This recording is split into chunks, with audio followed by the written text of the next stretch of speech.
1 नवंबर 1922 को मिस्र में खुदाई का काम शुरू किया गया। ठीक 4 दिन के बाद 4 नवंबर को एक मजदूर को खुदाई के दौरान एक सीढ़ी मिली। मजीद खुदाई पर एक छुपे हुए मकबरे का दरवाजा दरियाफ्त हुआ, जिसे चूने के पत्थरों से बंद किया गया था। इस दरवाजे पर तूतनखमून का नाम लिखा था, जिससे वाज़ेह था कि ये उसी फिरौन का मकबरा है। इस दरवाजे को खोला गया तो आगे एक और दरवाजा था। आसारे कदीमा के माहिर कोटर ने इसमें छोटा सा सुराख किया और अंदर मोमबत्ती की रोशनी से झांका। आगे हैरत का एक जहान आबाद था। ये अब तक की सबसे बड़ी दरियाफ्त बनने वाली थी। अंदर झांकने पर कोटर को सुनहरी फर्नीचर और एक मुजस्मा नजर आया। सिर्फ उस एक कमरे में इतना ज्यादा सामान मौजूद था और इतने सामान की माहिरीन ने तवक्को नहीं की थी। कुछ ऐसी चीजें थी जो पिछली दरियाफ्तों से मिलती जुलती थी। कमरे में जो मुजस्मा था उसके आगे मजीद 2 दरवाजे निकले। इनमें से एक का दरवाजा खुला हुआ था, जबकि दूसरे का दरवाजा बंद था। खुले हुए कमरे में मौजूद तमाम चीजों पर किंग तूत का नाम लिखा हुआ था, जिससे वाज़ेह हो गया कि ये तूतनखामून का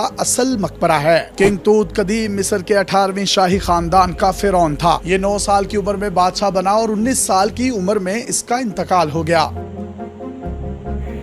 आम फिरौनों को किंग्स वैली में ऊपर की तरफ दफनाया जाता था, लेकिन इसका मकबरा ज़ेरे जमीन गहराई में बनाया गया था। हजारों साल पहले इसके मकबरे में 2 बार चोरियां हुई, जिनके नतीजे में इसके मकबरे को पत्थरों से मुकम्मल तौर पर सील कर दिया गया। मकबरे को महफूज बनाने के लिए इसे मलबे से ढक दिया गया, ताकि आइंदा कोई इसमें चोरी न कर सके। रामसेस पंजम और शशम के मकबरे इसके करीब ही हैं। जब ये मकबरे बने तो तामीराती मलबा किंग तूत के मकबरे पर डाला गया, जिसकी वजह से ये और ज्यादा नीचे चला गया। जैसा कि हमने पहले जिक्र किया था कि मुजस्मे से आगे 2 कमरों के रास्ते खुलते थे। एक में सामान पड़ा था और इसका दरवाजा खुला हुआ था। इससे यही लगता है कि चोरों ने जब चोरी की तो वो इसी कमरे तक पहुंचे थे। इससे आगे किंग तूत की तदफीन का कमरा था, जिस तक चोर नहीं पहुंच पाए। ये मुकम्मल तौर पर सील था। इसके प्लास्टर में सुराख करके अंदर झांका गया तो ये कमरा सोने से भरा हुआ था। फिरौनों के बानी मकबरों में चोरियां तवातर के साथ होती रहती थी। आसारे कदीमा का यही माहिर यानी हॉवर्ड कोटर ने बहुत से लोगों को बुलाकर एक मकबरा खोला। उसे उम्मीद थी कि अंदर से बहुत कुछ मिलेगा, लेकिन जब दरवाजा खुला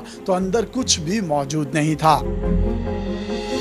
चोर सब कुछ साफ कर चुके थे, लेकिन किंग तूत का मकबरा नजरों से ओझल होने की वजह से चोरियों से बचा रहा और यहाँ से बहुत सी कदीम चीजें मिली। इस मकबरे से मजमूई तौर पर 5400 नवादरात दरियाफ्त हुए, जिनसे कदीम मिस्र के बादशाहों की जिंदगी और मिस्री तहजीब को समझने में साइंसदानों को अजीबो गरीब दरियाफ्त मिली हैं।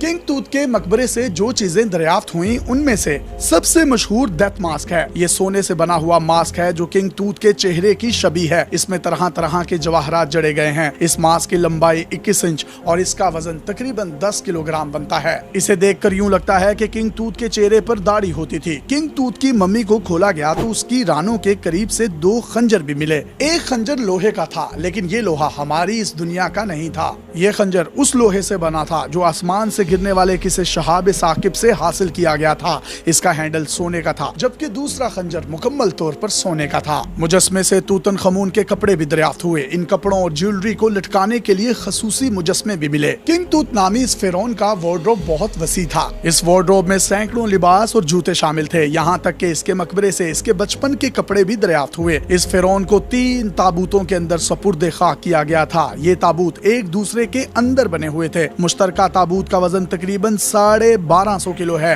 और इसे लीलन के कपड़े में लपेटा गया था। इस नौजवान फिरौन का जिस्म इस तीसरे अंदरूनी ताबूत के अंदर मौजूद था। दीगर चीजों की तरह उसका डेथ मास्क भी इसी तीसरे ताबूत के अंदर से मिला।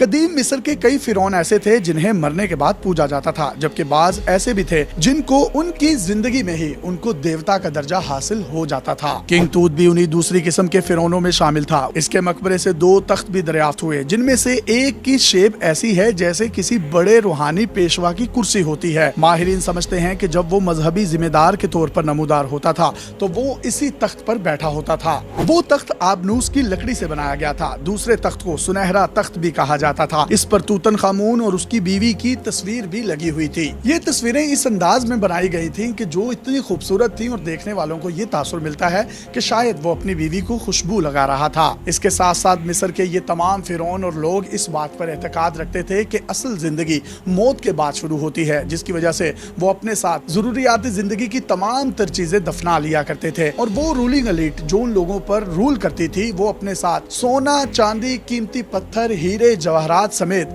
हर उस चीज को साथ ले जाते थे जिनको वो लाइफ आफ्टर डेथ कॉन्सेप्ट के तहत जिंदगी में इस्तेमाल कर सकते हैं। इनमें से अक्सर चीजों को मिस्र के आसारे कदीमा के म्यूजियम में मुंतकिल कर दिया गया है, जबकि किंग तूत की मम्मी आज भी उसी मकबरे में मौजूद है। अपने